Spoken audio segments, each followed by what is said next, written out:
नमस्कार भक्तों, सुनिए संपूर्ण श्रीमद् भागवत महापुराण कृष्णा टिप्स से। ओम नमो भगवते वासुदेवाय। संपूर्ण श्रीमद् भागवत महापुराण षष्ठ स्कंद अध्याय 11 से लेकर अध्याय 15 तक। संपूर्ण श्रीमद् भागवत महापुराण षष्ठ स्कंद 11वां अध्याय। वृत्रासुर की वीर वाणी और भगवत प्राप्ति। श्री शुकदेव जी कहते हैं, परीक्षित, असुर सेना भयभीत होकर भाग रही थी। उसके सैनिक इतने अचेत हो रहे थे कि उन्होंने अपने स्वामी के धर्मानुकूल वचनों पर भी ध्यान न दिया। वृत्रासुर ने देखा कि समय की अनुकूलता के कारण देवता लोग असुरों की सेना को खदेड़ रहे हैं और वो इस प्रकार छिन्न भिन्न हो रही है मानो बिना नायक की हो। राजन, ये देखकर वृत्रासुर असहिष्णुता और क्रोध के मारे तिलमिला उठा। उसने बलपूर्वक देव सेना को आगे बढ़ने से रोक दिया और उन्हें डांट कर ललकारते हुए कहा, क्षुद्र देवताओं, रणभूमि में पीठ दिखलाने वाले काया असुरों पर पीछे से प्रहार करने में क्या लाभ है। ये लोग तो अपने माँ बाप के मलमूत्र हैं, परंतु अपने को शूरवीर मानने वाले तुम्हारे जैसे पुरुषों के लिए भी तो डरपोकों को मारना कोई प्रशंसा की बात नहीं है, और न इससे तुम्हें स्वर्ग ही मिल सकता है। यदि तुम्हारे मन में युद्ध करने की शक्ति और उत्साह है तथा अब जीवित रहकर विषय सुख भोगने की लालसा नहीं है, तो क्षण भर मेरे सामने डट जाओ और युद्ध का मजा चख लो। परीक्षित, वृत्रासुर बड़ा बली था। वो अपने डील डॉल से ही शत्रु देवताओं को भयभीत करने लगा। उसने क्रोध में भरकर इतने जोर का सिंहनाद किया कि बहुत से लोग तो उसे सुनकर ही अचेत हो गए। वृत्रासुर की भयानक गर्जना से सब के सब देवता मूर्छित होकर पृथ्वी पर गिर पड़े, मानो उन पर बिजली गिर गई हो। अब जैसे मदोन्मद गजराज नरकट का वन रौंद डालता है, वैसे ही रणबांकुरा वृत्रासुर हाथ में त्रिशूल लेकर भय से नेत्र बंद किए पड़ी हुई देव सेना को पैरों से कुचलने लगा। उसके वेग से धरती डगमगाने लगी। वज्रपाणी देवराज इंद्र उसकी यह करतूत सह न सके। जब वो उनकी ओर झपटा, तब उन्होंने और भी चिढ़कर अपने शत्रु पर एक बहुत बड़ी गदा चलाई। अभी वो असह्य गदा वृत्रासुर के पास पहुंची भी न थी कि उसने खेल ही खेल में बाएं हाथ से उसे पकड़ लिया। राजन, परम पराक्रमी वृत्रासुर ने क्रोध से आग बबूला होकर उसी गदा से इंद्र के वाहन ऐरावत के सिर पर बड़े जोर से गरजते हुए प्रहार किया। उसके इस कार्य की सभी लोग बड़ी प्रशंसा करने लगे। वृत्रासुर की गदा के आघात से ऐरावत हाथी वज्राहत पर्वत के समान तिलमिला उठा। सिर फट जाने से वो अत्यंत व्याकुल हो गया और खून उगलता हुआ इंद्र को लिए हुए 28 हाथ पीछे हट गया। देवराज इंद्र अपने वाहन ऐरावत के मूर्छित हो जाने से स्वयं भी विषादग्रस्त हो गए। ये देखकर युद्ध धर्म के मर्मज्ञ वृत्रासुर ने उनके ऊपर फिर से गदा नहीं चलाए। तब तक इंद्र ने अपने अमृत स्रावी हाथ के स्पर्श से घायल ऐरावत की व्यथा मिटा दी और वे फिर रणभूमि में आ डटे। परीक्षित, जब वृत्रासुर ने देखा कि मेरे भाई विश्व रूप का वध करने वाला शत्रु इंद्र युद्ध के लिए हाथ में वज्र लेकर फिर सामने आ गया है, तब उसे उनके उस क्रूर पाप कर्म का स्मरण हो आया और वो शोक और मोह से युक्त हो हंसता हुआ उनसे कहने लगा। वृत्रासुर बोला, आज मेरे लिए बड़े सौभाग्य का दिन है कि तुम्हारे जैसा शत्रु, जिसने विश्व रूप के रूप में ब्राह्मण, अपने गुरु एवं मेरे भाई की हत्या की है, मेरे सामने खड़ा है। अरे दुष्ट, अब शीघ्र से शीघ्र मैं तेरे पत्थर के समान कठोर हृदय को अपने शूल से विदीर्ण करके भाई से उऋण होऊंगा। आहा, यह मेरे लिए कैसे आनंद की बात होगी। इंद्र, तूने मेरे आत्मवेदता और निष्पाप बड़े भाई के, जो ब्राह्मण होने के साथ ही यज्ञ में दीक्षित और तुम्हारा गुरु था, विश्वास दिलाकर तलवार से तीनों सिर उतार लिए, ठीक वैसे ही जैसे स्वर्ग कामी निर्दय मनुष्य यज्ञ में पशु का सिर काट डालता है। दया, लज्जा, लक्ष्मी और कीर्ति तुझे छोड़ चुकी है। तूने ऐसे ऐसे नीच कर्म किए हैं जिनकी निंदा मनुष्यों की तो बात ही क्या, राक्षस तक करते हैं। आज मेरे त्रिशूल से तेरा शरीर टूक टूक हो जाएगा। बड़े कष्ट से तेरी मृत्यु होगी। तेरे जैसे पापी को आग भी नहीं जलाएगी, तुझे तो गीध नोच नोच कर खाएंगे। ये अज्ञानी देवता तेरे जैसे नीच और क्रूर के अनुयायी बनकर मुझ पर शस्त्रों से प्रहार कर रहे हैं। मैं अपने तीखे त्रिशूल से उनकी गर्दन काट डालूंगा और उनके द्वारा गुणों के सहित भैरवादी भूतनाथों को बलि चढ़ाऊंगा। वीर इंद्र, ये भी संभव है कि तू मेरी सेना को छिन्न भिन्न करके अपने वज्र से मेरा सिर काट ले, तब तो मैं अपने शरीर की बलि पशु पक्षियों को समर्पित करके कर्म बंधन से मुक्त हो महापुरुषों की चरण रज का आश्रय ग्रहण करूंगा। जिस लोक में महापुरुष जाते हैं वहां पहुंच जाऊंगा। देवराज, मैं तेरे सामने खड़ा हूँ, तेरा शत्रु हूँ। अब तू मुझ पर अपना अमोघ वज्र क्यों नहीं छोड़ता? तू ये संदेह न कर कि जैसे तेरी गदा निष्फल हो गई, कृपण पुरुष से की हुई याचना के समान यह वज्र भी वैसे ही निष्फल हो जाएगा। इंद्र, तेरा यह वज्र श्रीहरि के तेज और दधीची ऋषि की तपस्या से शक्तिमान हो रहा है। विष्णु भगवान ने मुझे मारने के लिए तुझे आज्ञा भी दी है, इसलिए अब तो उसी वज्र से मुझे मार डाल। क्योंकि जिस पक्ष में भगवान श्रीहरि है उधर ही विजय, लक्ष्मी और सारे गुण निवास करते हैं। देवराज, भगवान संकर्षण के आज्ञानुसार मैं अपने मन को उनके चरण कमलों में लीन कर दूंगा। तेरे वज्र का वेग मुझे नहीं, मेरे विषय भोग रूप फंदे को काट डालेगा और मैं शरीर त्याग कर मुनि जनोचित गति प्राप्त करूंगा। जो पुरुष भगवान से अनन्य प्रेम करते हैं उनके निज जन हैं, उन्हें वे स्वर्ग, पृथ्वी अथवा रसातल की संपत्तियां नहीं देते, क्योंकि उनसे परमानंद की उपलब्धि होती ही नहीं, उल्टे द्वेष, उद्वेग, अभिमान, मानसिक पीड़ा, कलह, दुख और परिश्रम ही हाथ लगते हैं। इंद्र, हमारे स्वामी अपने भक्त के अर्थ, धर्म एवं काम संबंधी प्रयास को व्यर्थ कर दिया करते हैं, और सच पूछो तो इसी से भगवान की कृपा का अनुमान होता है, क्योंकि उनका ऐसा कृपा प्रसाद अकिंचन भक्तों के लिए ही अनुभव गम्य है, दूसरों के लिए तो अत्यंत दुर्लभ ही है।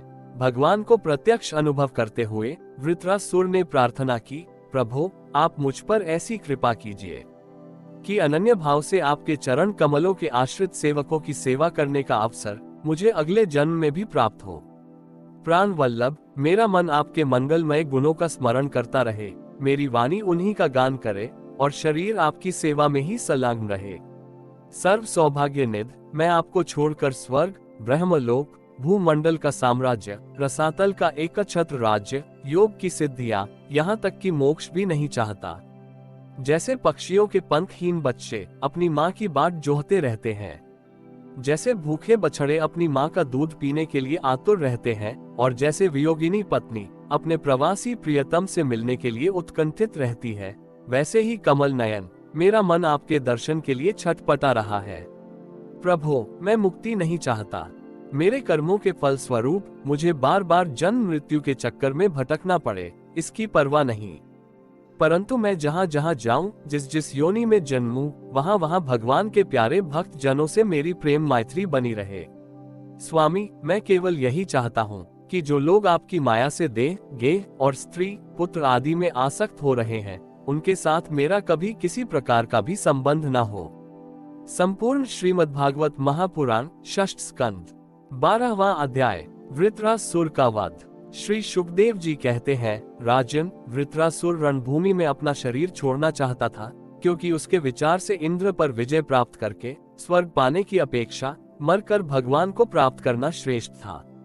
इसलिए जैसे प्रलय कालीन जल में कैटभासुर भगवान विष्णु पर चोट करने के लिए दौड़ा था, वैसे ही वह भी त्रिशूल उठाकर इंद्र पर टूट पड़ा। वीर वृत्रासुर ने प्रलय कालीन अग्नि की लपटों के समान तीखी नोकों वाले त्रिशूल को घुमाकर बड़े वेग से इंद्र पर चलाया और अत्यंत क्रोध से सिंहनाद करके बोला, पापी इंद्र, अब तू बच नहीं सकता। इंद्र ने ये देखकर कि वो भयंकर त्रिशूल ग्रह और उल्का के समान चक्कर काटता हुआ आकाश में आ रहा है, किसी प्रकार की अधीरता नहीं प्रकट की और उस त्रिशूल के साथ ही वासुकी नाग के समान वृत्रासुर की विशाल भुजा अपने 100 गांठों वाले वज्र से काट डाली। एक बाह कट जाने पर वृत्रासुर को बहुत क्रोध हुआ। उसने वज्रधारी इंद्र के पास जाकर उनकी थोड़ी में और गजराज ऐरावत पर परिक से ऐसा प्रहार किया कि उनके हाथ से वह वज्र गिर पड़ा। वृत्रासुर के इस अत्यंत अलौकिक कार्य को देखकर देवता, असुर, चारण, सिद्धगण आदि सभी प्रशंसा करने लगे, परंतु इंद्र का संकट देखकर वे ही लोग बार बार हाय हाय कहकर चिल्लाने लगे। परीक्षित, वो वज्र इंद्र के हाथ से छूटकर वृत्रासुर के पास ही जा पड़ा था, इसलिए लज्जित होकर इंद्र ने उसे फिर नहीं उठाया। तब वृत्रासुर ने कहा, इंद्र, तुम वज्र उठाकर अपने शत्रु को मार डालो, यह विषाद करने का समय नहीं है। देखो, सर्वज्ञ, सनातन, आदि पुरुष भगवान ही जगत की उत्पत्ति, स्थिति और प्रलय करने में समर्थ हैं। उनके अतिरिक्त देहाभिमानी और युद्ध के लिए उत्सुक आत्ताइयों को सर्वदा जय ही नहीं मिलती। वे कभी जीतते हैं तो कभी हारते हैं। ये सब लोक और लोकपाल जाल में फंसे हुए पक्षियों की भांति जिसकी अधीनता में विवश होकर चेष्टा करते हैं। वह काल ही सबकी जय पराजय का कारण है। वही काल मनुष्य के मनोबल, इंद्रिय बल, शरीर बल, प्राण, जीवन और मृत्यु के रूप में स्थित है। मनुष्य उसे न जानकर जड़ शरीर को ही जय पराजय आदि का कारण समझता है। इंद्र जैसे काठ की पुतली और यंत्र का हरिण नचाने वाले के हाथ में होते हैं, वैसे ही तुम समस्त प्राणियों को भगवान के अधीन समझो। भगवान के कृपा प्रसाद के बिना पुरुष, प्रकृति, महतत्व, अहंकार, पंचभूत, इंद्रियां और अंतःकरण चतुष्टय ये कोई भी इस विश्व की उत्पत्ति आदि करने में समर्थ नहीं हो सकते। जिसे इस बात का पता नहीं है कि भगवान ही सबका नियंत्रण करते हैं, वही इस पर तंत्र जीव को स्वतंत्र करता भोक्ता मान बैठता है। वस्तुतः स्वयं भगवान ही प्राणियों के द्वारा प्राणियों की रचना और उन्हीं के द्वारा उनका संहार करते हैं। जिस प्रकार इच्छा न होने पर भी समय विपरीत होने से मनुष्य को मृत्यु और अपयश आदि प्राप्त होते हैं, वैसे ही समय की अनुकूलता होने पर इच्छा न होने पर भी उसे आयु, लक्ष्मी, यश और ऐश्वर्य आदि भोग भी मिल जाते हैं। इसलिए यश, अपयश, जय पराजय, सुख दुख, जीवन मरण, इनमें से किसी एक की इच्छा अनिच्छा न रखकर सभी परिस्थितियों में संभाव से रहना चाहिए। हर्ष शोक के वशीभूत नहीं होना चाहिए। सत्व, रज और तम ये तीनों गुण प्रकृति के हैं, आत्मा के नहीं। अतः जो पुरुष आत्मा को उनका साक्षी मात्र जानता है, वो उनके गुण दोष से लिप्त नहीं होता। देवराज इंद्र, मुझे भी तो देखो, तुमने मेरा हाथ और शस्त्र काटकर एक प्रकार से मुझे परास्त कर दिया है, फिर भी मैं तुम्हारे प्राण लेने के लिए यथाशक्ति प्रयत्न कर ही रहा हूँ। ये युद्ध क्या है? एक जुए का खेल। इसमें प्राण की बाजी लगती है, बाणों के पासे डाले जाते हैं और वाहन ही 64 है। इसमें पहले से यह बात नहीं मालूम होती कि कौन जीतेगा कौन हारेगा। श्री सुखदेव जी कहते हैं, परीक्षित, वृत्रासुर के ये सत्य एवं निष्कपट वचन सुनकर इंद्र ने उनका आदर किया और अपना वज्र उठा लिया। इसके बाद बिना किसी प्रकार का आश्चर्य किए मुस्कुराते हुए वे कहने लगे। देवराज इंद्र ने कहा, अहो दानवराज, सचमुच तुम सिद्ध पुरुष हो। तभी तो तुम्हारा धैर्य, निश्चय और भगवत भाव इतना विलक्षण है। तुमने समस्त प्राणियों के सुहृद, आत्मस्वरूप जगदीश्वर की अनन्य भाव से भक्ति की है। अवश्य ही तुम लोगों को मोहित करने वाली भगवान की माया को पार कर गए हो। तभी तो तुम असुरोचित भाव छोड़कर महापुरुष हो गए हो। अवश्य ही यह बड़े आश्चर्य की बात है कि तुम रजोगुणी प्रकृति के हो तो भी विशुद्ध सत्व स्वरूप भगवान वासुदेव में तुम्हारी बुद्धि दृढ़ता से लगी हुई है। जो परम कल्याण के स्वामी भगवान श्री हरि के चरणों में प्रेममय भक्ति भाव रखता है, उसे जगत के भोगों की क्या आवश्यकता है। जो अमृत के समुद्र में विहार कर रहा है, उसे क्षुद्र गड्ढों के जल से प्रयोजन ही क्या हो सकता है। श्री सुखदेव जी कहते हैं, परीक्षित, इस प्रकार योद्धाओं में श्रेष्ठ महापराक्रमी देवराज इंद्र और वृत्रासुर धर्म का तत्व जानने की अभिलाषा से एक दूसरे के साथ बातचीत करते हुए आपस में युद्ध करने लगे। राजन, अब शत्रुसूदन वृत्रासुर ने बाएं हाथ से फौलाद का बना हुआ एक बहुत भयावना परिघ उठाकर आकाश में घुमाया और उससे इंद्र पर प्रहार किया। किंतु देवराज इंद्र ने वृत्रासुर का वह परिघ तथा हाथी की सूंड के समान लंबी भुजा अपने 100 गांठों वाले वज्र से एक साथ ही काट गिराए। जड़ से दोनों भुजाओं के कट जाने पर वृत्रासुर के बाएं और दाएं कंधों से खून की धारा बहने लगी। उस समय वो ऐसा जान पड़ा मानो इंद्र के वज्र की चोट से पंख कट जाने पर कोई पर्वत ही आकाश से गिरा हो।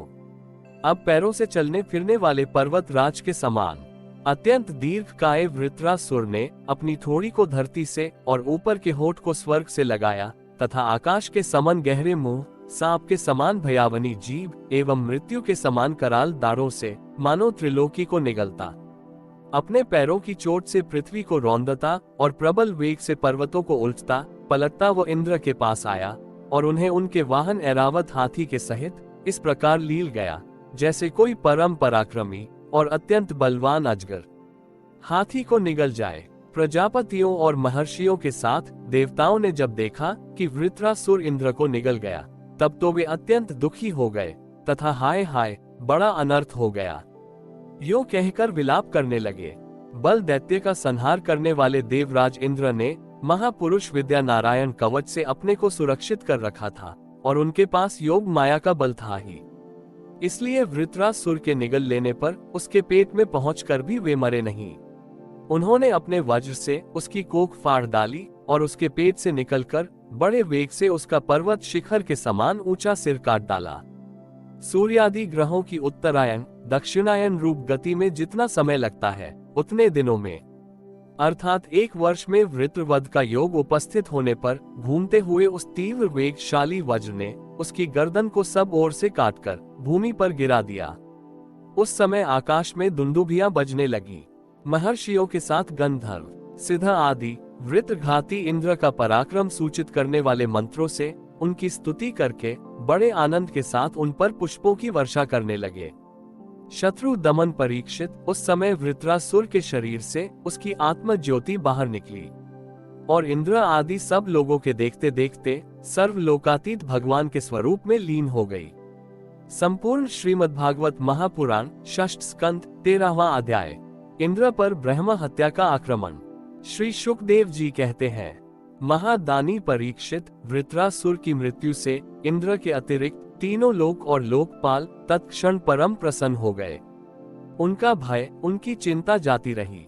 युद्ध समाप्त होने पर देवता, ऋषि, पितर, भूत, दैत्य और देवताओं के अनुचर गंधर्व आदि इंद्र से बिना पूछे ही अपने अपने लोक को लौट गए। इसके पश्चात ब्रह्मा, शंकर और इंद्र आदि भी चले गए। राजा परीक्षित ने पूछा, भगवान, मैं देवराज इंद्र की अप्रसन्नता का कारण सुनना चाहता हूँ। जब वृत्रासुर के वध से सभी देवता सुखी हुए, तब इंद्र को दुख होने का क्या कारण था? श्री शुकदेव जी ने कहा, परीक्षित, जब वृत्रासुर के पराक्रम से सभी देवता और ऋषि महर्षि अत्यंत भयभीत हो गए, तब उन लोगों ने उसके वध के लिए इंद्र से प्रार्थना की, परंतु वे ब्रह्म हत्या के भय से उसे मारना नहीं चाहते थे। देवराज इंद्र ने उन लोगों से कहा, देवताओं और ऋषियों, मुझे विश्व रूप के वध से जो ब्रह्म हत्या लगी थी, उसे तो स्त्री, पृथ्वी, जल और वृक्षों ने कृपा करके बांट लिया। अब यदि मैं वृत्र का वध करूं, तो उसकी हत्या से मेरा छुटकारा कैसे होगा? श्री शुकदेव जी कहते हैं, देवराज इंद्र की बात सुनकर ऋषियों ने उनसे कहा, देवराज, तुम्हारा कल्याण हो, तुम तनिक भी भय मत करो, क्योंकि हम अश्वमेध यज्ञ कराकर तुम्हें सारे पापों से मुक्त कर देंगे। अश्वमेध यज्ञ के द्वारा सबके अंतर्यामी सर्वशक्तिमान परमात्मा नारायण देव की आराधना करके तुम संपूर्ण जगत का वध करने के पाप से भी मुक्त हो सकोगे। फिर वृत्रासुर के वध की तो बात ही क्या है। देवराज, भगवान के नाम कीर्तन मात्र से ही ब्राह्मण, पिता, गौ, माता, आचार्य आदि की हत्या करने वाले महापापी, कुत्ते का मांस खाने वाले चांडाल और कसाई भी शुद्ध हो जाते हैं। हम लोग अश्वमेध नामक महायज्ञ का अनुष्ठान करेंगे। उसके द्वारा श्रद्धा पूर्वक भगवान की आराधना करके तुम ब्रह्मा पर्यंत समस्त चराचर जगत की हत्या के भी पाप से लिप्त नहीं होगे। फिर इस दुष्ट को दंड देने के पाप से छूटने की तो बात ही क्या है।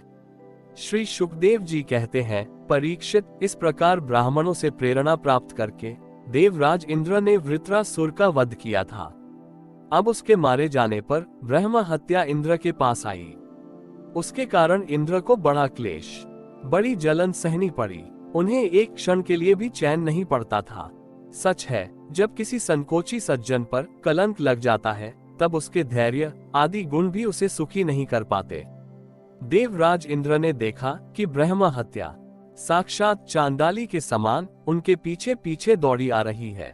बुढ़ापे के कारण उसके सारे अंग कांप रहे हैं और क्षय रोग उसे सता रहा है।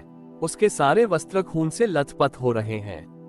वह अपने सफेद सफेद बालों को बिखेरे ठहर जा इस प्रकार चिल्लाती आ रही है। उसके श्वास के साथ मछली की सी दुर्गंध आ रही है, जिसके कारण मार्ग भी दूषित होता जा रहा है। राजन, देवराज इंद्र उसके भय से दिशाओं और आकाश में भागते फिरे। अंत में कहीं भी शरण न मिलने के कारण उन्होंने पूर्व और उत्तर कोने में स्थित मानसरोवर में शीघ्रता से प्रवेश किया। देवराज इंद्र मानसरोवर के कमल नाल के तंतुओं में 1000 वर्षों तक छिपकर निवास करते रहे और सोचते रहे कि ब्रह्म हत्या से मेरा छुटकारा कैसे होगा। इतने दिनों तक उन्हें भोजन के लिए किसी प्रकार की सामग्री न मिल सकी, क्योंकि वे अग्नि देवता के मुख से भोजन करते हैं और अग्नि देवता जल के भीतर कमल तंतुओं में जा नहीं सकते थे। जब तक देवराज इंद्र कमल तंतुओं में रहे तब तक अपनी विद्या, तपस्या और योग बल के प्रभाव से राजा नहुष स्वर्ग का शासन करते रहे। परंतु जब उन्होंने संपत्ति और ऐश्वर्य के मद से अंधे होकर इंद्र पत्नी शची के साथ अनाचार करना चाहा, तब शची ने उनसे ऋषियों का अपराध करवाकर उन्हें शाप दिला दिया, जिससे वे सांप हो गए। तदनंतर जब सत्य के परम पोषक भगवान का ध्यान करने से इंद्र के पाप नष्ट प्राय हो गए, तब ब्राह्मणों के बुलवाने पर वे पुनः स्वर्ग लोक में गए। कमल वन विहारिणी विष्णु पत्नी लक्ष्मी जी इंद्र की रक्षा कर रही थी और पूर्वोक्त दिशा के अधिपति रुद्र ने पाप को पहले ही निस्तेज कर दिया था, जिससे वो इंद्र पर आक्रमण नहीं कर सका। परीक्षित, इंद्र के स्वर्ग में आ जाने पर ब्रह्मर्षियों ने वहां आकर भगवान की आराधना के लिए इंद्र को अश्वमेध यज्ञ की दीक्षा दी, उनसे अश्वमेध यज्ञ कराया। जब वेदवादी ऋषियों ने उनसे अश्वमेध यज्ञ कराया तथा देवराज इंद्र ने उस यज्ञ के द्वारा सर्वदेव स्वरूप पुरुषोत्तम भगवान की आराधना की, तब भगवान की आराधना के प्रभाव से वृत्रासुर के वध की वह बहुत बड़ी पाप राशि इस प्रकार भस्म हो गई, जैसे सूर्योदय से कोहरे का नाश हो जाता है। जब मरीचि आदि मुनीश्वरों ने उनसे विधि पूर्वक अश्वमेध यज्ञ कराया, तब उसके द्वारा सनातन पुरुष यज्ञपति भगवान की आराधना करके इंद्र सब पापों से छूट गए और पूर्ववत फिर पूजनीय हो गए। परीक्षित, इस श्रेष्ठ आख्यान में इंद्र की विजय, उनकी पापों से मुक्ति और भगवान के प्यारे भक्त वृत्रासुर का वर्णन हुआ है। इसमें तीर्थों को भी तीर्थ बनाने वाले भगवान के अनुग्रह आदि गुणों का संकीर्तन है। ये सारे पापों को धो बहाता है और भक्ति को बढ़ाता है। बुद्धिमान पुरुषों को चाहिए कि वे इस इंद्र संबंधी आख्यान को सदा सर्वदा पढ़ें और सुनें। विशेषतः पर्वों के अवसर पर तो अवश्य ही इसका सेवन करें। ये धन और यश को बढ़ाता है, सारे पापों से छुड़ाता है, शत्रु पर विजय प्राप्त कराता है तथा आयु और मंगल की अभिवृद्धि करता है। संपूर्ण श्रीमद्भागवत महापुराण षष्ठ स्कंध 14वां अध्याय। वृत्रासुर का पूर्व चरित्र। राजा परीक्षित ने कहा, भगवान, वृत्रासुर का स्वभाव तो बड़ा रजोगुणी तमोगुणी था। वो देवताओं को कष्ट पहुंचाकर पाप भी करता ही था। ऐसी स्थिति में भगवान नारायण के चरणों में उसकी सुदृढ़ भक्ति कैसे हुई? हम देखते हैं प्रायः शुद्ध सतव में देवता और पवित्र हृदय ऋषि भी भगवान की परम प्रेममयी अनन्य भक्ति से वंचित ही रह जाते हैं। सचमुच भगवान की भक्ति बड़ी दुर्लभ है। भगवान, इस जगत के प्राणी पृथ्वी के धूलि कणों के समान ही असंख्य हैं। उसमें से कुछ मनुष्य आदि श्रेष्ठ जीव ही अपने कल्याण की चेष्टा करते हैं। ब्रह्म, उसमें भी संसार से मुक्ति चाहने वाले तो बिरले ही होते हैं और मोक्ष चाहने वाले हजारों में मुक्ति या सिद्धि लाभ तो कोई सा ही कर पाता है। महामुने, करोड़ों सिद्ध एवं मुक्त पुरुषों में भी वैसे शांत चित्त महापुरुष का मिलना तो बहुत ही कठिन है, जो एकमात्र भगवान के ही परायण हो। ऐसी अवस्था में वह वृत्रासुर, जो सब लोगों को सताता था और बड़ा पापी था, उस भयंकर युद्ध के अवसर पर भगवान श्री कृष्ण में अपनी वृत्तियों को इस प्रकार दृढ़ता से लगा सका। इसका क्या कारण है प्रभो? इस विषय में हमें बहुत अधिक संदेह है और सुनने का बड़ा कौतूहल भी है। अहो, वृत्रासुर का बल पौरुष कितना महान था कि उसने रणभूमि में देवराज इंद्र को भी संतुष्ट कर दिया। सूत जी कहते हैं, शौनकादि ऋषियों भगवान शुकदेव जी ने परम श्रद्धालु राजर्षि परीक्षित का ये श्रेष्ठ प्रश्न सुनकर उनका अभिनंदन करते हुए यह बात कही। श्री शुकदेव जी ने कहा, परीक्षित, तुम सावधान होकर यह इतिहास सुनो। मैंने इसे अपने पिता व्यास जी, देवर्षि नारद और महर्षि देवल के मुंह से भी विधि पूर्वक सुना है। प्राचीन काल की बात है। शूरसेन देश में चक्रवर्ती सम्राट महाराज चित्रकेतु राज्य करते थे। उनके राज्य में पृथ्वी स्वयं ही प्रजा के इच्छा के अनुसार अन्न रस दे दिया करती थी। उनके 1 करोड़ रानियां थीं और ये स्वयं संतान उत्पन्न करने में समर्थ भी थे, परंतु उन्हें उनमें से किसी के भी गर्भ से कोई संतान न हुई। यो महाराज चित्रकेतु को किसी बात की कमी न थी। सुंदरता, उदारता, युवावस्था, कुलीनता, विद्या, ऐश्वर्य और संपत्ति आदि सभी गुणों से वे संपन्न थे। फिर भी उनकी पत्नियां बांझ थीं, इसलिए उन्हें बड़ी चिंता रहती थी। वे सारी पृथ्वी के एक छत्र सम्राट थे। बहुत सी सुंदरी रानियां थीं तथा सारी पृथ्वी उनके वश में थी। सब प्रकार की संपत्तियां उनकी सेवा में उपस्थित थीं, परंतु वे सब वस्तुएं उन्हें सुखी न कर सकी। एक दिन शाप और वरदान देने में समर्थ अंगिरा ऋषि स्वच्छंद रूप से विभिन्न लोकों में विचरते हुए राजा चित्रकेतु के महल में पहुंच गए। राजा ने प्रत्युत्थान और अर्घ्य आदि से उनकी विधि पूर्वक पूजा की।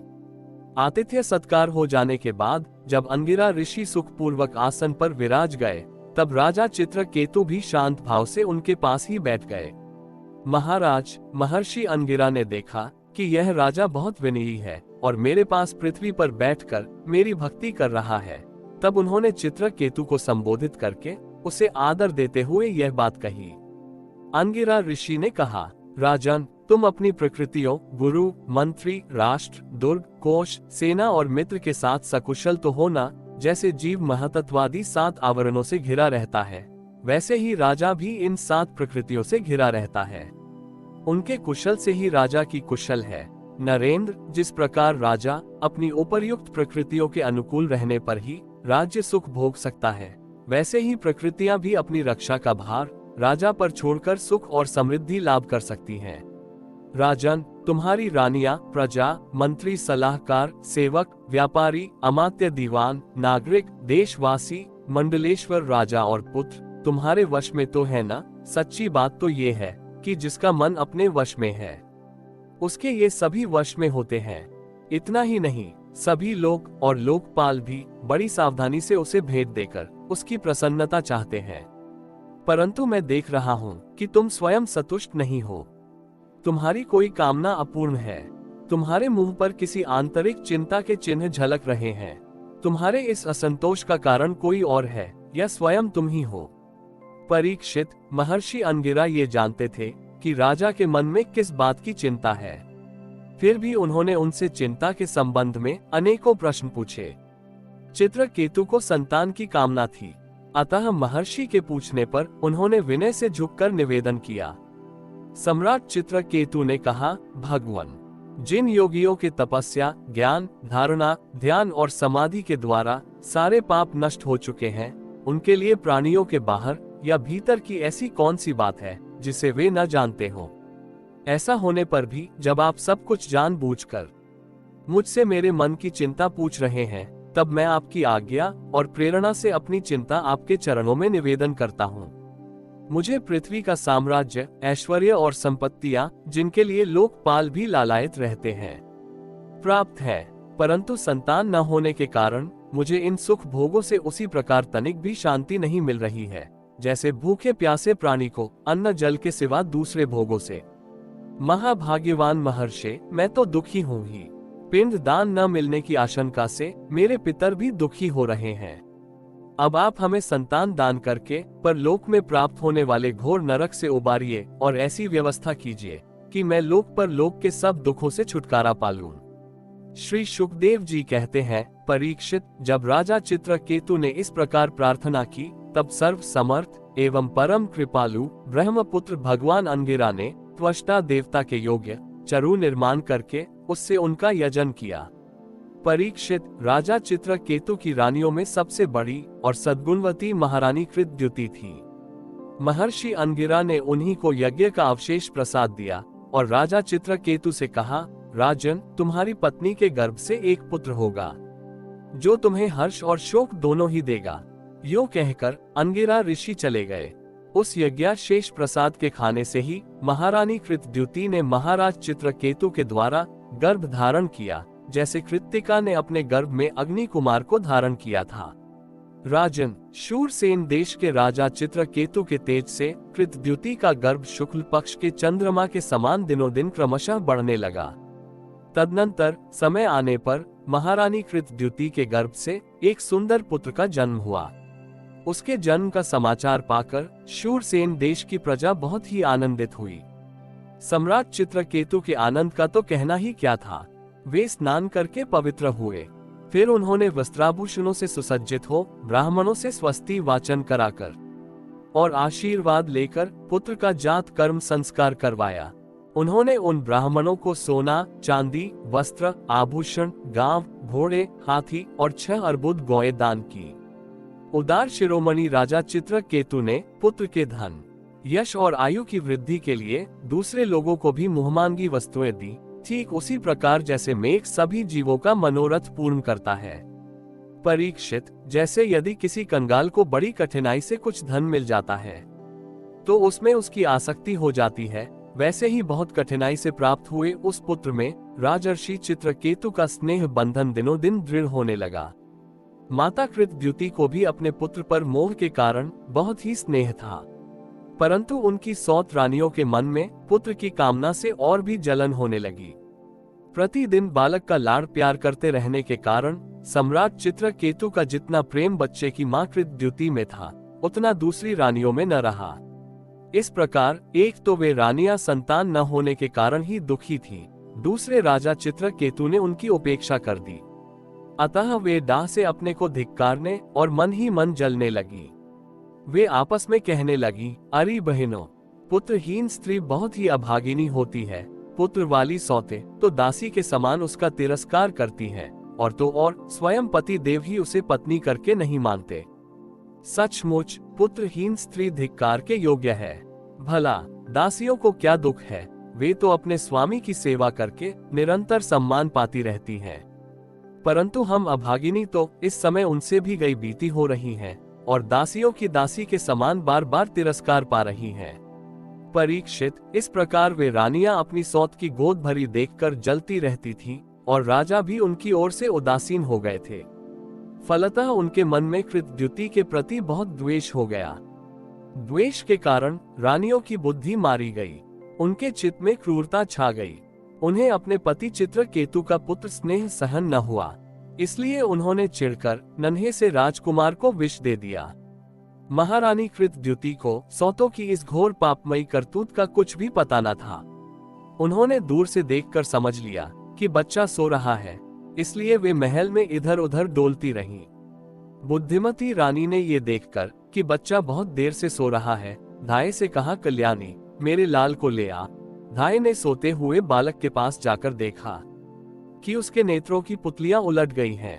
प्राण, इंद्रिय और जीवात्मा ने भी उसके शरीर से विदा ले ली है। ये देखते ही, हाय रे, मैं मारी गई, इस प्रकार कहकर वो धरती पर गिर पड़ी। धाय अपने दोनों हाथों से छाती पीट पीट कर बड़े आर्त स्वर में जोर जोर से रोने लगी।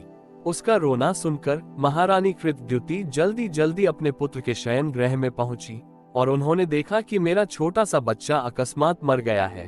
तब वे अत्यंत शोक के कारण मूर्छित होकर पृथ्वी पर गिर पड़ी। उनके सिर के बाल बिखर गए और शरीर पर के वस्त्र अस्त व्यस्त हो गए।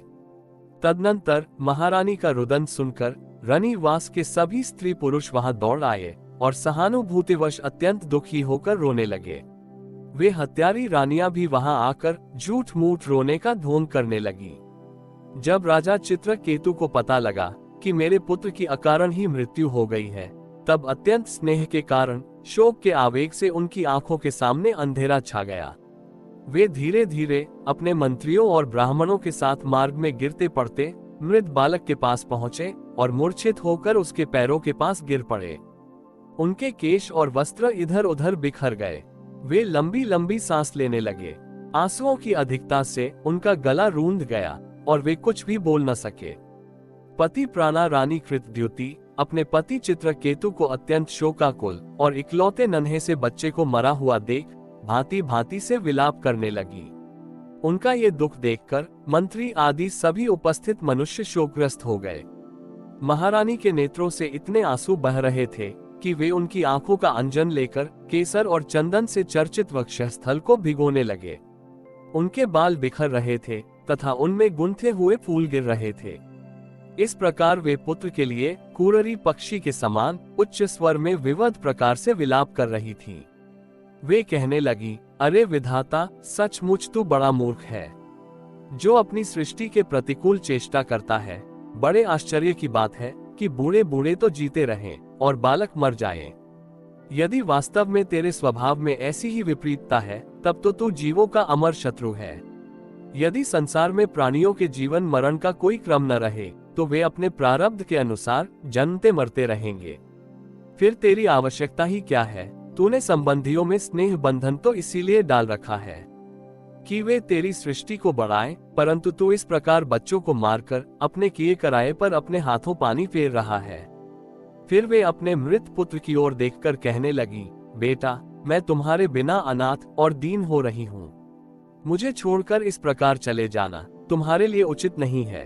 तनिक आंख खोलकर देखो तो सही, तुम्हारे पिताजी तुम्हारे वियोग में कितने शोक संतप्त हो रहे हैं। बेटा, जिस घोर नरक को निःसंतान पुरुष बड़ी कठिनाई से पार कर पाते हैं, उसे हम तुम्हारे सहारे अन्यास ही पार कर लेंगे। अरे बेटा, तुम इस यमराज के साथ दूर मत जाओ, ये तो बड़ा निर्दयी है। मेरे प्यारे लल्ला और राजकुमार, उठो बेटा, देखो तुम्हारे साथी बालक तुम्हें खेलने के लिए बुला रहे हैं। तुम्हें सोते सोते बहुत देर हो गई, अब भूख लगी होगी।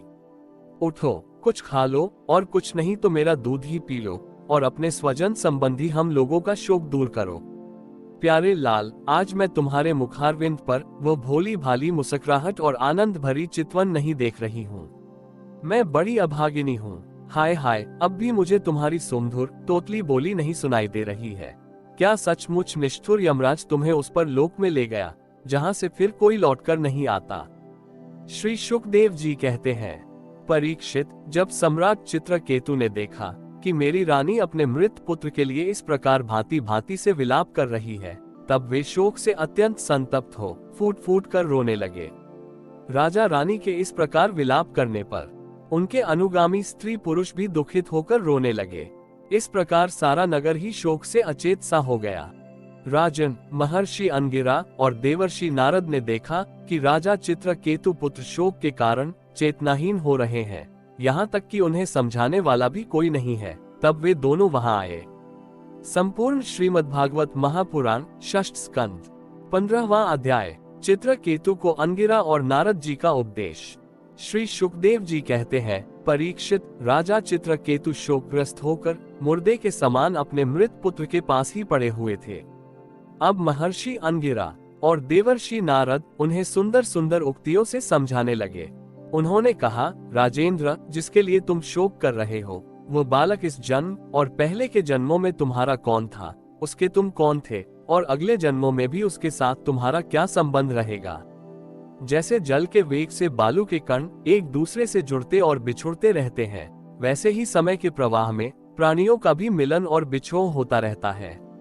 राजन, जैसे कुछ बीजों से दूसरे बीज उत्पन्न होते और नष्ट हो जाते हैं, वैसे ही भगवान की माया से प्रेरित होकर प्राणियों से अन्य प्राणी उत्पन्न होते और नष्ट हो जाते हैं। राजन, हम, तुम और हम लोगों के साथ इस जगत में जितने भी चराचर प्राणी वर्तमान हैं, वे सब अपने जन्म के पहले नहीं थे और मृत्यु के पश्चात नहीं रहेंगे। इससे सिद्ध है कि इस समय भी उनका अस्तित्व नहीं है, क्योंकि सत्य वस्तु तो सब समय एक सी रहती है। भगवान ही समस्त प्राणियों के अधिपति हैं। उनमें जन्म मृत्यु इच्छा है और न अपेक्षा। वे अपने आप परतंत्र प्राणियों की सृष्टि कर लेते हैं और उनके द्वारा अन्य प्राणियों की रचना, पालन तथा संहार करते हैं।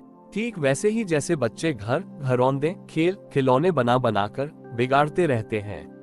राजन, जैसे एक बीज से दूसरा बीज उत्पन्न होता है, वैसे ही पिता देह द्वारा माता की देह से पुत्र की देह उत्पन्न होती है। पिता, माता और पुत्र जीव के रूप में देही है और बाह्य दृष्टि से केवल शरीर। उसमें देही जीव घट आदि कार्यों में पृथ्वी के समान नित्य है। राजन, जैसे एक मृत्तिका रूप वस्तु में घटत्व आदि जाति और घट आदि व्यक्तियों का विभाग केवल कल्पना मात्र है, उसी प्रकार ये देही और देह का विभाग भी अनादि एवं अविद्या कल्पित है।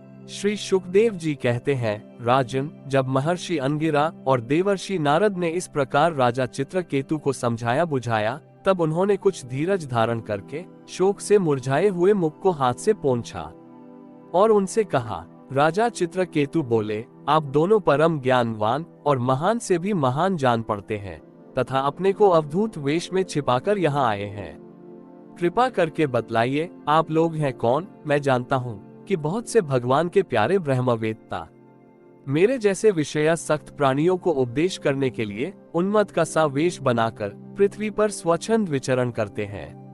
सनय कुमार, नारद, ऋभु, अंगिरा, देवल, असित, अपांत, रतम, व्यास, मार्कंडेय, गौतम, वशिष्ठ, भगवान परशुराम, कपिल देव, शुकदेव, दुर्वासा, याज्ञवल्क्य, जातुकर्ण्य, आरुणि, रोमश, च्यवन, दत्तात्रेय, आसुरी, पतंजलि, वेदशिरा, बोध्य मुनि, पंचशिरा, हिरण्यनाभ, कौसल्य, श्रुतदेव और रीतध्वज ये सब तथा दूसरे सिद्धेश्वर ऋषि मुनि ज्ञान दान करने के लिए पृथ्वी पर विचरते रहते हैं। स्वामियों, मैं विषय भोगों में फंसा हुआ मूल बुद्धि ग्राम्य पशु हूँ और अज्ञान के घोर अंधकार में डूब रहा हूँ। आप लोग मुझे ज्ञान की ज्योति से प्रकाश केंद्र में लाइए। महर्षि अंगिरा ने कहा, राजन, जिस समय तुम पुत्र के लिए बहुत लालायित थे तब मैंने ही तुम्हें पुत्र दिया था। मैं अंगिरा हूँ। ये जो तुम्हारे सामने खड़े हैं स्वयं ब्रह्मा जी के पुत्र सर्व समर्थ देवर्षि नारद हैं। जब हम लोगों ने देखा कि तुम पुत्र शोक के कारण बहुत ही घने अज्ञानांधकार में डूब रहे हो, तब सोचा कि तुम भगवान के भक्त हो, शोक करने योग्य नहीं हो। अतः तुम पर अनुग्रह करने के लिए ही हम दोनों यहाँ आए हैं। राजन, सच्ची बात तो ये है कि जो भगवान और ब्राह्मणों का भक्त है उसे किसी अवस्था में शोक नहीं करना चाहिए। जिस समय पहले पहल मैं तुम्हारे घर आया था उसी समय मैं तुम्हें परम ज्ञान का उपदेश देता, परंतु मैंने देखा कि अभी जो तुम्हारे हृदय में पुत्र की उत्कट लालसा है, इसलिए उस समय तुम्हें ज्ञान न देकर मैंने पुत्र ही दिया। अब तुम स्वयं अनुभव कर रहे हो कि पुत्रवानों को कितना दुख होता है।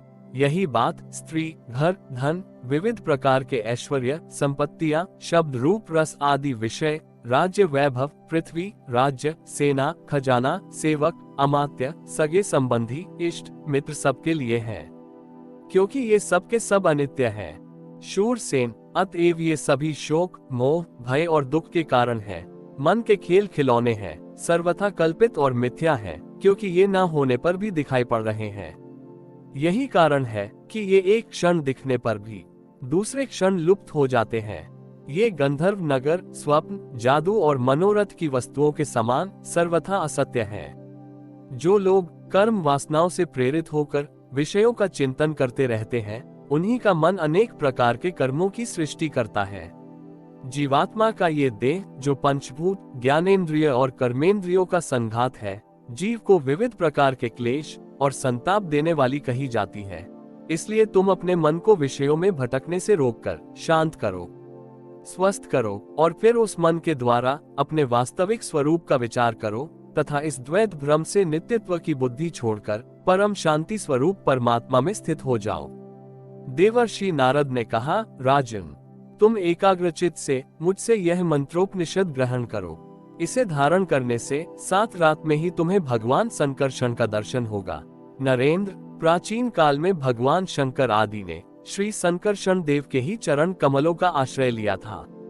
इससे उन्होंने द्वैत भ्रम का परित्याग कर दिया और उनकी उस महिमा को प्राप्त हुए जिससे बढ़कर तो कोई है ही नहीं, समान भी नहीं है। तुम भी बहुत शीघ्र ही भगवान के उसी परम पद को प्राप्त कर लोगे। हरि ओम तत्सत। इति श्रीमद्भागवत महापुराण षष्ठ स्कंद अध्याय 11 से लेकर अध्याय 15 तक संपूर्ण।